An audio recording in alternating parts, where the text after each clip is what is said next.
Eccoci qua, mister. Partita come era prevedibile, ostica, per niente facile.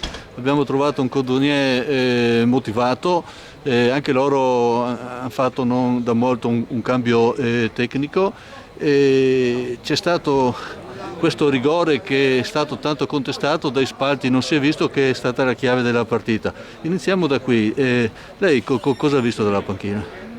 Ma sul discorso del rigore sinceramente non posso dire nulla perché guardavo la zona là e avevo il sole, per cui non sono riuscito a vederlo, però parlando con il giocatore Matteo Pivetta che aveva effettuato il colpo di testa mi ha detto che la palla aveva battuto sul braccio, per cui Quello non lo so, che ipotizzavo, insomma, un fallo di mano. è l'arbitro braccio che solo. decide, per cui Sì. questa volta è stato a favore nostro. Il calcio ti dà e ti toglie su certi episodi. Dicevo prima al mister avversario che poi sono stati loro ingenui a farsi espellere due giocatori e comunque hanno tenuto il campo. Ecco, su questo volevo, al di là che quando si vince bisogna sempre essere contenti, sono i 3 punti, però il Portogruaro doveva fare il gol della sicurezza, della tranquillità. Ecco, forse lì abbiamo peccato un po' a non essere cattivi e chiudere la partita. Sì, certo, il secondo tempo, al di là dopo degli episodi che ci sono stati, molto probabilmente abbiamo un po' mentalmente un po' traballato, però la squadra ha tenuto campo e le occasioni le abbiamo avute con Zanotel, con Buriola,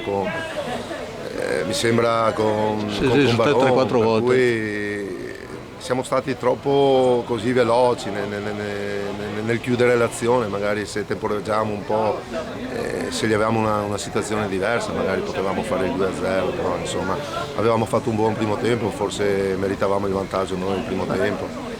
E sui ragazzi del Codogné posso solo fargli un plauso, si vede che è una squadra che non ancora deve trovare la strada per agganciare questi playoff, per cui noi guardiamo quello che abbiamo fatto e per cui in casa vengono 3 punti, come abbiamo il giornale abbiamo 3 punti in più, per cui abbiamo raggiunto questa zona playoff, però ci sarà da lottare. Sì, oggi con questi 3 punti siamo andati al quarto posto, siamo 28, abbiamo davanti al terzo posto la Vazzolese a un punto. Adesso ci sono le prossime 5 partite, sono quelle che all'andata abbiamo fatto il filotto negativo, 5 perse, perciò forse c'è tra i ragazzi anche la motivazione, insomma, di andare a riprendersi ciò che hanno lasciato per strada, mettiamola così.